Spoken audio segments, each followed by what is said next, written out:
On today's story session, a tale about a family of idiots who completely squander their good fortune but are still somehow portrayed as noble heroes. This is The Golden Children. My name is Zach Stewart, and these are the ShadowBear Story Sessions.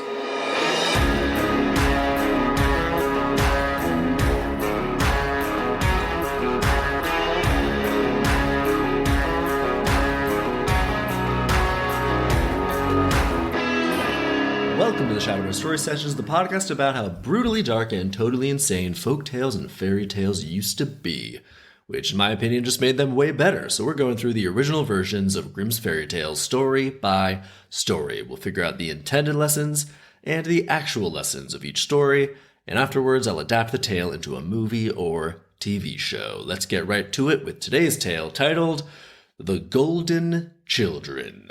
We begin. Once upon a time there lived a poor man and a poor woman who had nothing but a little hut. The husband was a fisherman, and one day as he was sitting by the water's edge and had cast out his net, he caught a golden fish, and the fish said, "If you throw me back into the water, I'll turn your little hut into a splendid castle, and in the castle there will be a cupboard. When you open it, there will be dishes of boiled and roasted meat in them, as much as you desire. But you may not tell anyone in the world how you came by your good fortune. Otherwise, you will lose it all." Ooh, I like this. I mean, if a fish gave you all that, you definitely want to tell people that it came from a fish, because that's a fucking crazy story. On the other hand, nobody would believe you. So it actually would be pretty easy to not tell anyone this, just make something up. Telling people that you found buried treasure is more believable than telling them that a fish gave you your house and a lifetime supply of delicious meats. I mean, the way the fish says it, though, he's only giving the guy meats. No vegetables or bread or any side dishes of any kind. Just as much meat as you want. You gotta sell or trade the meat if you want some sides. We continue. The fisherman threw the golden fish back into the water, and when he came home, a huge castle was standing where otherwise his hut usually stood, and his wife sat in the middle of a splendid room. The man was very pleased by this, but he also wanted to eat something. What did the wife think about this? She didn't ask him, what the fuck happened to their hut? She wasn't standing in the middle of the room terrified. "Wife, give me something to eat," he said. Okay, it's a little rude. "I'm tremendously hungry." However, his wife answered, "I don't have a thing, and can't find anything in this large castle." "Just go over there to the cupboard."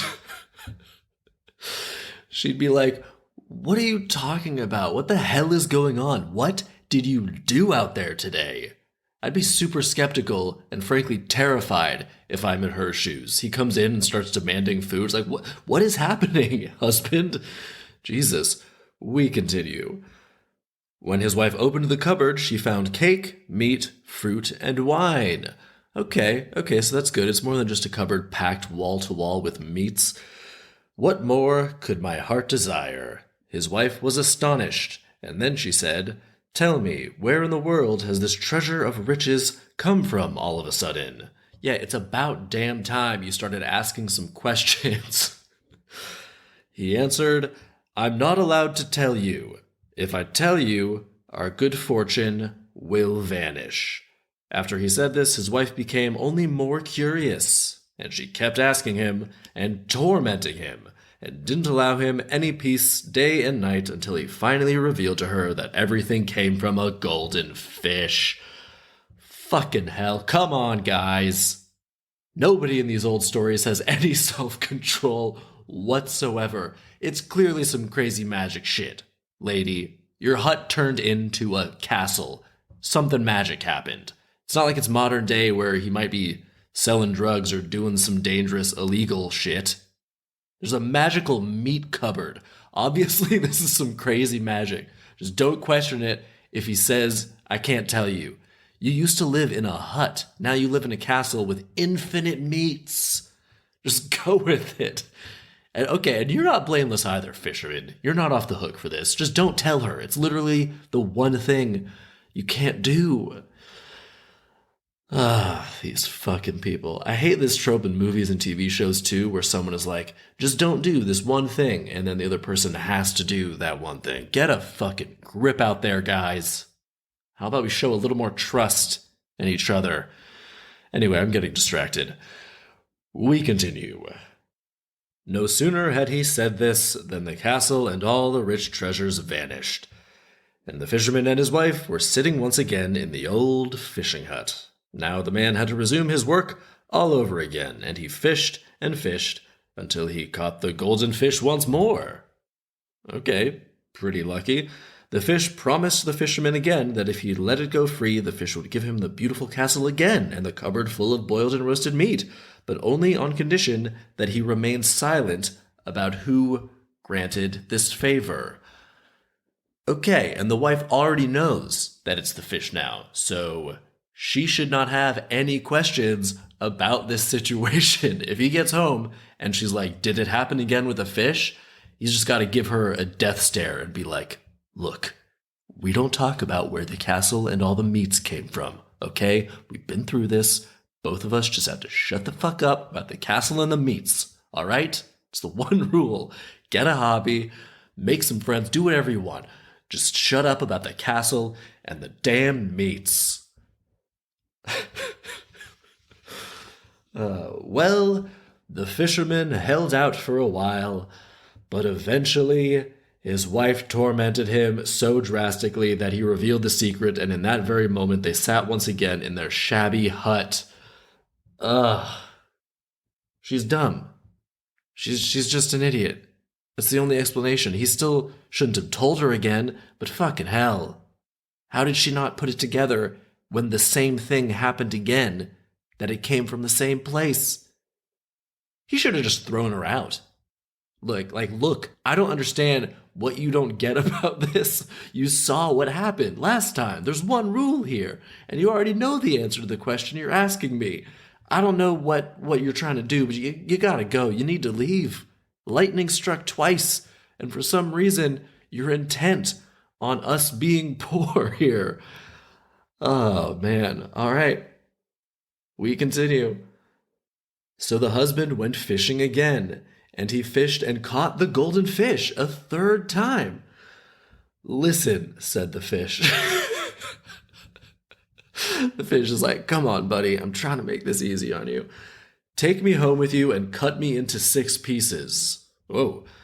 Give 2 to your wife to eat, 2 to your horse, and plant 2 in the ground. You'll reap a blessing by doing this. Your wife will give birth to 2 golden children. The horse will produce 2 golden foals, and 2 golden lilies will grow from the earth. All right, so now the fish is just like, I can't keep doing this. You and your wife are so sad and incompetent and depressing.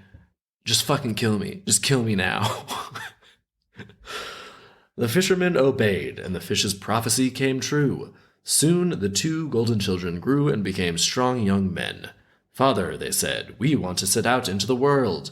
We'll mount our golden horses, and you'll be able to see from the golden lilies how we are doing.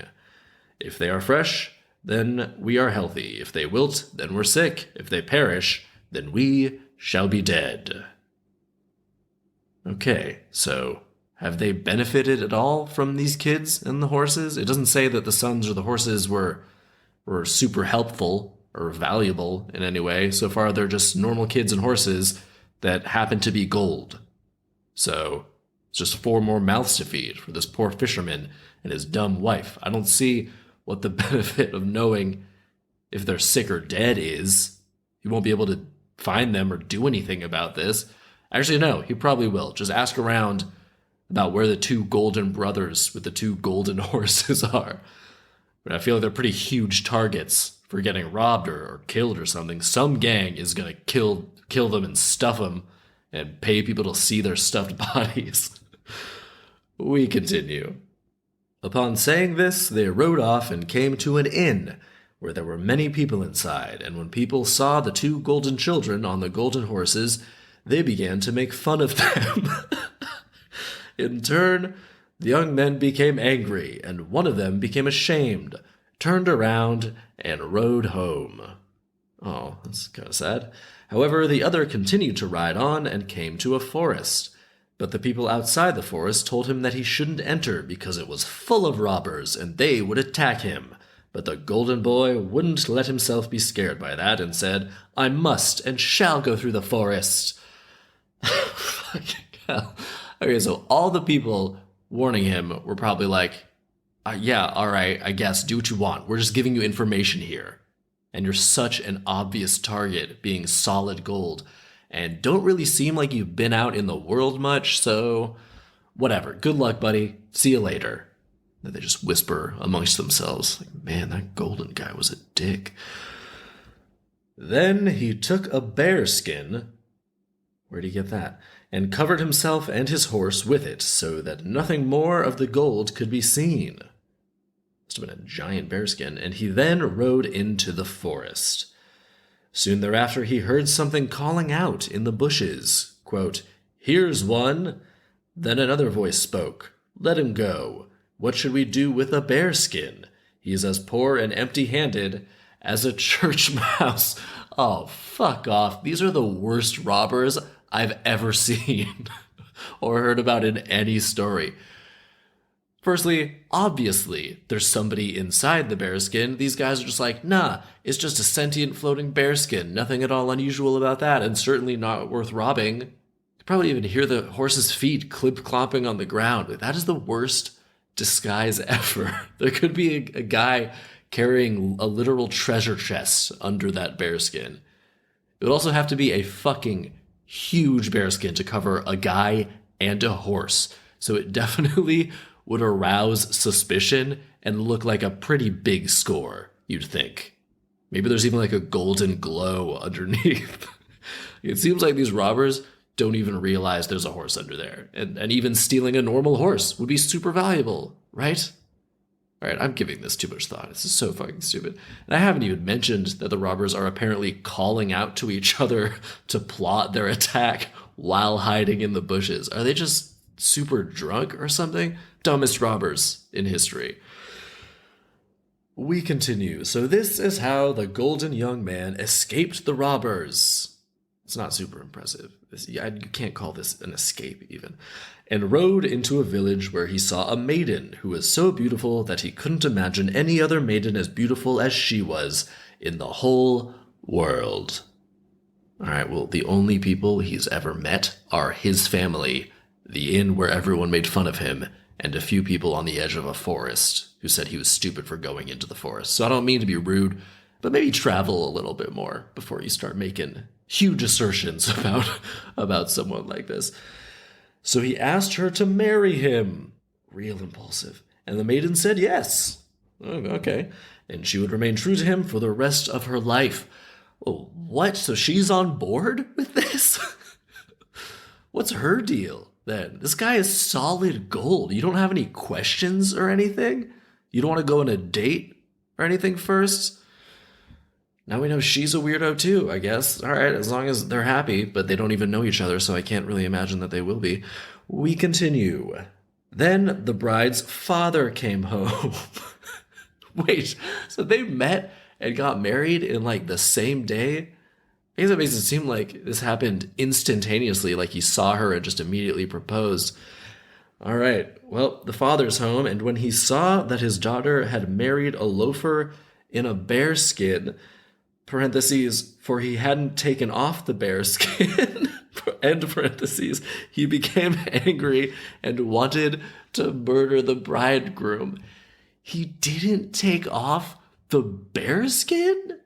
So that means this lady saw a guy on a horse covered in a massive furry pelt all the way down to the ground. She sees this weird, huge blob of fur right out of the woods come up to her, ask her to marry it, the blob, and then agreed. And then they get married with the guy still wearing the bearskin. It says they were married. They'd already gotten married. Man, he wore the bear. That means he wore the bearskin during the wedding too and everything. Fucking hell, they got married in a day. And then her dad gets back and She points to this blob in a bearskin and is like, "This is my husband now. Hope you had a good day at work." Yeah, I'd be furious too if I were her dad. So this lady is either an idiot or had a major head injury at some point. And this father is entirely right to come back and be like, "Who the hell are you? You won't even take off that bearskin? What the hell is going on? Get the fuck out of here, creep." Man, we continue. However, the bride pleaded as best she could and told her father that she loved the man in the bearskin very much, and after all, he was her husband. No, fuck that. That's not a good argument. Finally, the father calmed down, and the next morning he got up and wanted to see his son-in-law one more time. And all at once he saw a splendid, golden young man lying in bed. All right. This would not calm any of his concerns. This would just bring up a million more questions. He'd just finally come to terms with the fact that his daughter was marrying this very odd, eccentric fur trader, I guess you would have to assume, or something. And now it comes out that the guy is solid gold, which again, doesn't seem to give him any special abilities or anything.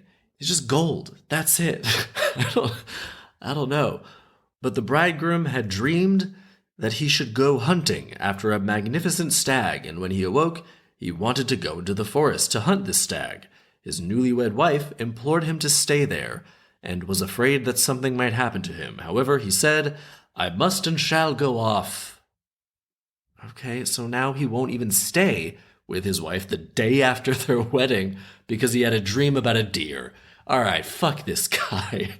This should prove just how impulsive and stupid and not suitable of a husband this guy is, and remind you that you don't even know him.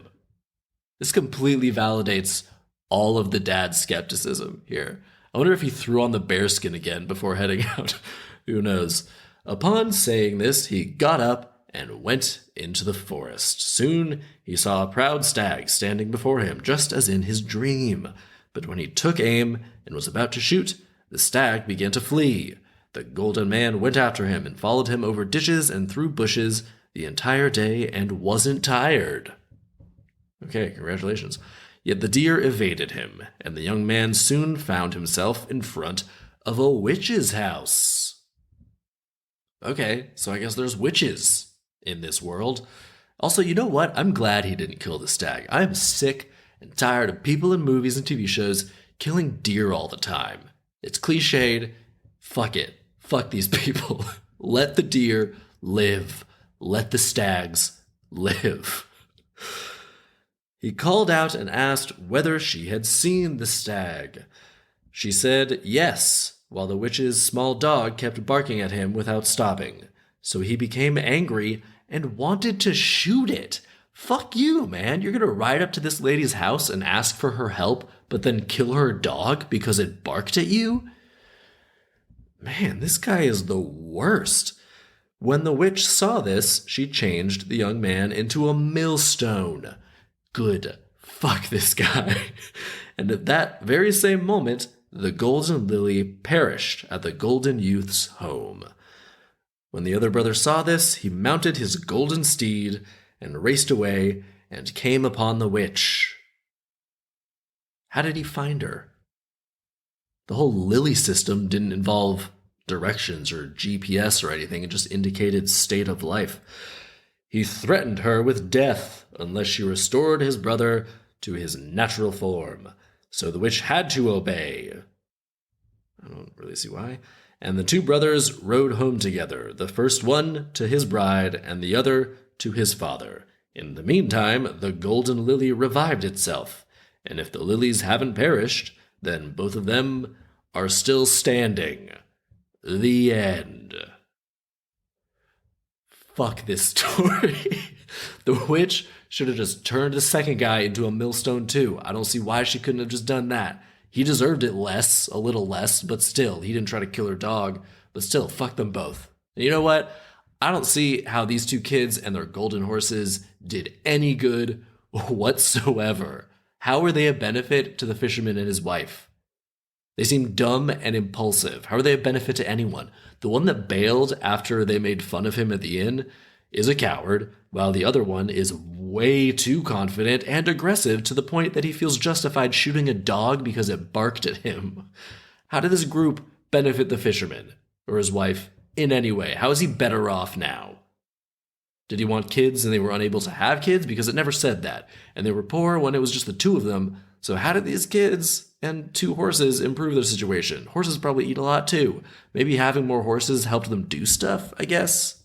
Do more labor, can become a farmer. He's a fisherman. I don't know how this will help with fish. Maybe he can take more fish to the market. I don't know. I don't really see how anything that happens after the kids and horses show up is good in any way.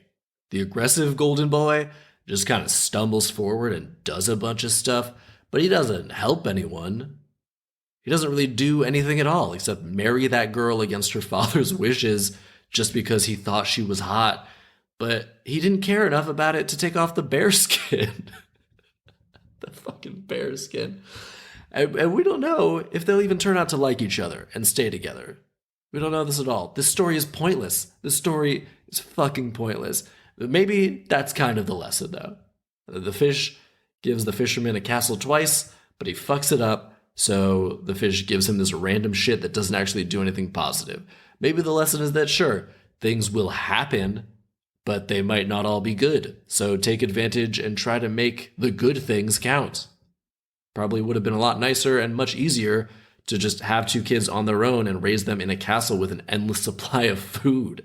Instead, probably struggled mightily to feed everyone, and to be honest, they don't really seem any better off at the end of this story than at the beginning. They have kids, but we don't know if they even wanted kids. The story is trying to be like, they've got golden children, and golden horses, and golden lilies, but the kids and the horses and lilies don't seem to be any better than normal fucking kids and horses and lilies. They're just a different color. Who cares? If anything, them being that color just makes things worse, because when they go to town, everyone makes fun of them. That is literally the only thing in the story that happens as a result of them being gold. They get ridiculed by a whole hotel of people. The story was a fun read, I'll give it that, so I did enjoy it. I always do, even the ones that are ridiculous. I fucking love reading them, but also, fuck this story. Alright, intended lessons? I don't know. This story was so pointless and shoddy. It feels like trying to find lessons is giving it almost more effort than it deserves. Maybe it's trying to say that if you lose something good, like the castle, there will be new blessings to look forward to. They'll just be different than the thing you expected or might have wanted. And I mean, I still don't think the story gives any reason to call these golden birdings blessings. But it seems like the story wants us to think they are. So I like that. You know, you might not get the blessings or the good things that you expect or that you want, but things will happen and there will be good things up ahead. Or there will be things up ahead in any event. And an actual lesson that I'm going to take from this, life will happen and unfold in weird, unexpected ways. Just roll with the punches and try to take advantage of the good fortune that you do manage to have, which the people in the story do not do. I mean, that fucking guy was gonna kill that dog just for barking. I can't get past that. And he's the one who ran up to them on a horse and asked the lady for help. Sorry, that dog was a little surprised to see a man and horse covered in fucking gold galloping up and demanding, barking orders at them, demanding help. He could have just galloped away. Just leave, buddy. You got your answer. Man, fuck that guy. He deserved to die for that. He should have stayed as a millstone. Man, that is the worst thing anyone in this story does. Threaten to kill that dog. As far as I'm concerned, he's the villain of this story.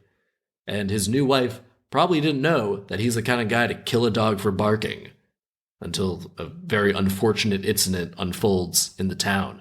He should have stayed a millstone, and his wife probably would be better off without him.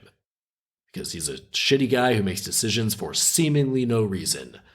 I gotta go through that forest. Why? No reason. I must and shall. That is his reason. He's like, I gotta find that deer from a dream. It's like, why? Why are you doing any of the shit that you're doing, bro? Like, fuck this guy. Man, nothing good comes from a single thing that anyone in this story does. Not a single action of any character leads to anything good. The only good thing that anyone does is the fish. The fish giving the castle and food to a poor couple, and they fucking squander it because they're morons. And then the fish is dead. Well, moving along, let's adapt this thing. So let's make this a series or a mini-series, like 8 to 10 episodes. We've got a couple played by Pete Holmes and Jenny Slate. I just really love the idea of Jenny Slate endlessly nagging Pete Holmes about where all this stuff came from. I've listened to them talking with each other on like podcasts, and their dynamic is hilarious. It should be immortalized on film or television somehow, and that is exactly what we are here to do. Come up with the movies that the people want to watch. Full disclosure, though, that in this case, the people is just me, because nobody else has any input on these. Anyway, so we've got this couple, and I actually want to keep this somewhat close to the original, at least in terms of like time period. So Pete is a fisherman, and Jenny Slate like collects rocks and tries to sell them, but neither business is doing particularly well, so they're pretty broke. One day, Pete is fishing, and a wanderer in mysterious dark robes walks along the shore and stops to talk to him. And they talk for a while, and Pete is very nice and open, but still kind of weirded out by the guy who, let's say, is played by Matt Smith. He'd be like cool and mysterious. And Pete even gives Matt Smith a fish, even though he's very poor. And finally, before he departs, Matt Smith says, "When you return home, your home and your kitchen will be luxurious and plentiful. But you must never tell anyone where these gifts came from." And Pete obviously doesn't believe him, so he's just like, "Yeah, all right, buddy, see you later." But as he approaches his home, he realizes that where his little hut once stood, there now stands a big, luxurious home with 3 floors and many rooms, and he steps inside to see Jenny Slate just like standing in the kitchen holding out a knife and just looking around skeptically. And she sees Pete and goes, "What the hell is going on? What did you do?" And Pete says, "There was this," but then he freezes because he knows that if he tells her what happened, then it'll all go away. So he just looks at her and says, "I can't tell you." And she goes, "What do you mean you can't tell me? What kind of bullshit is that?" And Pete is like, "Have you looked in the cupboards?" And they look through the kitchen cupboards, and everything is just fully stocked. Every cupboard is full. Every time they close and reopen a cupboard, a new, freshly cooked dish appears in place of the last one. And Jenny goes right up to Pete and says, "I don't know what you're up to, but I do not like it." And Pete's like, "Why don't you like it? We got a nice house and food and all this great stuff. I just can't tell you where it came from. That's like the one thing. It's like the one rule. I just can't tell you where it came from." And we see them living nicely for a while, but Jenny Slate just can't let it go. She's just side-eyeing him warily, constantly glaring at him. So she keeps nagging him until finally he can't take it anymore and just completely snaps and yells that it was a mysterious man by the river. And the next thing they know, they're back in their old hut. And Jenny's like, "Well, that's fucking stupid. I don't even care. I don't need that shit. That river guy can fuck off." And so Jenny is standing her ground and just carries on like nothing happened. But Pete's kind of sad, disappointed, and a few weeks later, Matt Smith strolls back up to him at the river. And Matt Smith says, "So you told her, huh?" And Pete's like, "Yeah, I told her. She just kept asking. She couldn't just live with it without knowing. She's great, really. She's great. She just had to know, you know? It was too much, the not knowing." And so Matt Smith says, "I'll tell you what. You take this fish, cook it tonight for dinner, and make sure you both eat it. And when you wake up tomorrow, you'll both be more magnificent and powerful than you've ever been." And so Pete does this, and the next day, him and Jenny Slate, they wake up, and they're both completely gold. And again, Jenny looks at him and goes, "What did you do?" And Pete's like, it was the man, the mysterious one. He came back, and he said he'd do something good for us. And Jenny's like, "How is this good? We look completely insane. How are we going to go about our lives like this, Pete?" And Pete goes to make something for breakfast, but when he opens the door, he rips the door completely off its hinges, and he realizes he has super strength too. And then Jenny grabs one of her rocks and that she sells, and she squeezes it, and it just crumbles into dust. And Jenny's like, "Well, this is pretty cool. Okay, I can get into this." But then she's like, Oh, I gotta go sell my fucking rocks at the Sunday market, but we are gonna talk about this later. And she goes to market and realizes that people are much more inclined to buy rocks from a woman who's solid gold because they think she's magic. So she plays along and is like, yes, I'm super magical. And then she demonstrates her strength by crushing rocks and also like jumps into the air and flies like 20 feet straight up before landing. And then she says, and while I cannot give you my gifts, if you buy these lucky magic stones, you will have good luck and good tidings. And people can't get enough. They just buy all of her rocks. Meanwhile, Pete is walking through town and comes across an inn that's on fire. And he runs in and he gets everyone out and realizes that he's also impervious to fire and harm of any kind. And he loves the feeling of helping people. So he goes to Jenny at the market and is like, this is great. This is awesome. And she's like, I know, right? I sold all my rocks. And they get back home to find 2 golden horses just milling about in their front yard. And Pete goes, do you think they're for us? And Jenny just looks at him like, obviously they're for us. It's 2 solid gold horses. What do you think? And so over dinner, Pete is like, I really liked the feeling of helping those people at the inn today. If we've got superpowers, then I feel like we should go on a quest, a quest, do some good out in the world.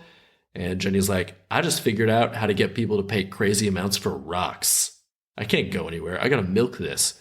But Pete says, we could travel and sell stuff and also help people. You could sell rocks all over the place. And so she agrees. So they set out and do this for a while with Pete helping people and Jenny finding ways to use their abilities to make a bunch of money. And then they use the money to help people as well. And each new episode is them going to a new place and defeating some bad guy. Almost like an old Western show, but it's medieval. And it's golden, magical Pete Holmes and Jenny Slate instead of like a Western gunslinger. And they keep gradually learning more about their abilities and discovering new abilities that they didn't know they had. And then one day they hear about a man who's wreaking havoc on this village with dark magic. And Pete says, we'll save you, and him and Jenny go to confront the man in his castle high on a mountain and sees that it's none other than Matt Smith. And Pete's like, well, I don't understand. Why would you help me, but also do such awful things to so many other people? And Matt Smith says, I was bored living forever and doing as I please. Everything was just too easy. I need a challenge. When I saw you and how pure of heart you were, I thought perhaps one day you could be that challenge. And Pete and Jenny, they buckle down, ready for a fight, but Matt Smith just smiles and he laughs and he says, you're not ready yet. It would still be like swatting a fly. But one day we will meet and truly test each other's strength. And until then Matt Smith just vanishes into thin air. And that could be the end of season 1. And the rest of the show is just Pete and Jenny continuing their journeys, continuing to do battle and learn lessons and discover things about themselves and take on, different weird, sometimes magical villains in different medieval towns. And every now and then they have a run-in with Matt Smith and might even lose to him, but then he lets them live because he sees that they're improving. And this can basically go on as long as we want. Obviously, there will be side plots and supporting and recurring characters and things until they finally have their final battle with Matt Smith. And there we go. That's the show. I would watch the shit out of that show. And that will do it for this week's story session. Don't forget to rate, review, and subscribe. Come on back next week for a collection of stories titled The Simpleton. There's a pretty low bar for intelligence in a lot of these folktales, so there's a guy they're calling the Simpleton. I can only imagine what we're going to be dealing with. So come on back next week for that. My name is Zach Stewart, and these are the ShadowBear Story Sessions.